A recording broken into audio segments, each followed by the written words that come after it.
بسم اللہ الرحمن الرحیم۔ امیر المؤمنین حضرت سیدنا عمر بن عبدالعزیز رضی اللہ تعالی عنہ ایک جنازے کے ساتھ قبرستان تشریف لے گئے۔ جب لوگوں نے صفیں بنا لیں تو آپ سب سے پیچھے چلے گئے۔ وہاں ایک قبر کے پاس بیٹھ کر غور و فکر میں ڈوب گئے۔ آپ رضی اللہ تعالی عنہ کے دوستوں نے استفسار کیا، اے امیر المومنین، آپ تو میت کے ولی ہیں اور آپ ہی پیچھے چلے گئے۔ کسی نے عرض کی، کیا امیر المومنین آپ یہاں تنہا کیسے تشریف فرما ہیں؟ فرمایا، ابھی ابھی ایک قبر نے مجھے پکار کر بلایا اور بولی، اے عمر بن عبدالعزیز، مجھ سے کیوں نہیں پوچھتے کہ میں اپنے اندر آنے والوں کے ساتھ کیا برتاؤ کرتی ہوں؟ میں نے اس قبر سے کہا، مجھے ضرور بتا۔ وہ کہنے لگی، جب کوئی میرے اندر آتا ہے تو میں اس کا کفن پھاڑ کر جسم کے ٹکڑے ٹکڑے کر ڈالتی اور اس کا گوشت کھا جاتی ہوں۔ کیا آپ مجھ سے یہ نہیں پوچھیں گے کہ میں اس کے جوڑوں کے ساتھ کیا کرتی ہوں؟ میں نے کہا، ضرور بتا۔ تو کہنے لگی، ہتھیلیوں کو کلائیوں سے، گھٹنوں کو پنڈلیوں سے اور پنڈلیوں کو قدموں سے جدا کر دیتی ہوں۔ اتنا کہنے کے بعد حضرت سیدنا عمر بن عبدالعزیز رضی اللہ تعالی عنہ ہچکیاں لے کر رونے لگے۔ جب کچھ افاقہ ہوا تو کچھ اس طرح عبرت کے مدنی پھول لٹانے لگے۔ اے اسلامی بھائیو، اس دنیا میں ہمیں بہت تھوڑا عرصہ رہنا ہے۔ جو اس دنیا میں سخت گناہ گار ہونے کے باوجود صاحب اقتدار ہے، وہ آخرت میں انتہائی ذلیل و خوار ہے۔ جو اس جہاں میں مالدار ہے، وہ آخرت میں فقیر ہوگا۔ اس کا جوان بوڑھا ہو جائے گا اور جو زندہ ہے وہ مر جائے گا۔ دنیا کا تمہاری طرف آنا تمہیں دھوکے میں نہ ڈال دے، کیونکہ تم جانتے ہو کہ یہ بہت جلد رخصت ہو جاتی ہے۔ کہاں گئے تلاوت قرآن کرنے والے؟ کہاں گئے بیت اللہ کا حج کرنے والے؟ کہاں گئے ماہ رمضان کے روزے رکھنے والے؟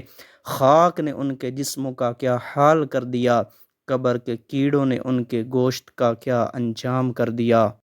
ان کی ہڈیوں اور جوڑوں کے ساتھ کیا ہوا؟ اللہ کی قسم، دنیا میں یہ آرام دہ نرم نرم بستر پر ہوتے تھے، لیکن اب وہ اپنے گھر والوں اور وطن کو چھوڑ کر راحت کے بعد تنگی میں ہیں۔ ان کی بیواؤں نے دوسرے نکاح کر کے دوبارہ گھر بسا لیے۔ ان کی اولاد گلیوں میں در بدر ہے۔ ان کے رشتہ داروں نے ان کے مکانات و میراث آپس میں بانٹ لی۔ اللہ کی قسم، ان میں کچھ خوش نصیب ہیں جو قبروں میں مزے لوٹ رہے ہیں، اور اللہ کی قسم بعض قبر میں عذاب میں گرفتار ہیں۔ افسوس، صد ہزار افسوس، اے نادان جو آج مرتے وقت کبھی اپنے والد کی، کبھی اپنے بیٹے کی تو کبھی سگے بھائی کی آنکھیں بند کر رہا ہے۔ ان میں سے کسی کو نہلا رہا ہے، کسی کو کفن پہنا رہا ہے، کسی کے جنازے کو کندھے پر اٹھا رہا ہے، کسی کے جنازے کے ساتھ جا رہا ہے، کسی کو قبر کے گڑھے میں اتار کر دفنا رہا ہے۔ یاد رکھ، کل یہ سب کچھ تیرے ساتھ بھی ہونے والا ہے۔ کاش مجھے علم ہوتا کون سا گال قبر میں پہلے خراب ہوگا۔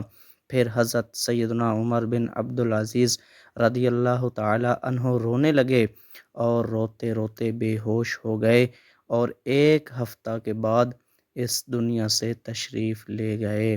مسلمان بھائیو، اللہ کی قسم، تمہاری بوئی ہوئی فصل کی کٹائی کا وقت قریب آ گیا ہے۔ تم کب تک اس غفلت کا شکار رہو گے؟ قیامت کی ہولناکیاں تمہارے سامنے ہیں کہ جس دن باپ اپنی اولاد سے بھاگے گا، تمہیں اس وقت انتہائی افسوس ہوگا جب تمہارے اعمال کا حساب ہوگا۔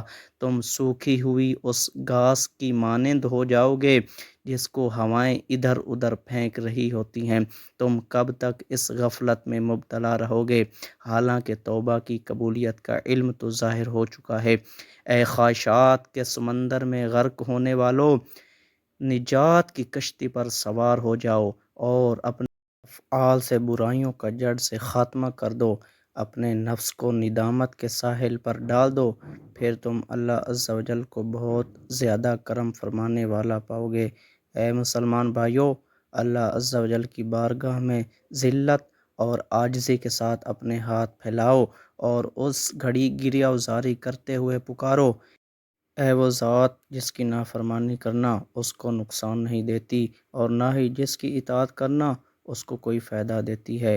اے ارحم الراحمین، ہم تجھ سے سوال کرتے ہیں کہ تو ہماری خرابیوں کے بدلے درستی عطا فرما، خسارے کے عوض نفع عطا فرما۔ اے وہ ذات جس کے نور کی مثال ایسی ہے جیسے ایک طاق جس میں چراغ ہے، اپنی رحمت سے ہمارے معاملے میں درگزر فرما۔ وصلی اللہ علی سیدنا محمد وآلہ وصحبہ وسلم تسلیما دائما الی یوم الدین۔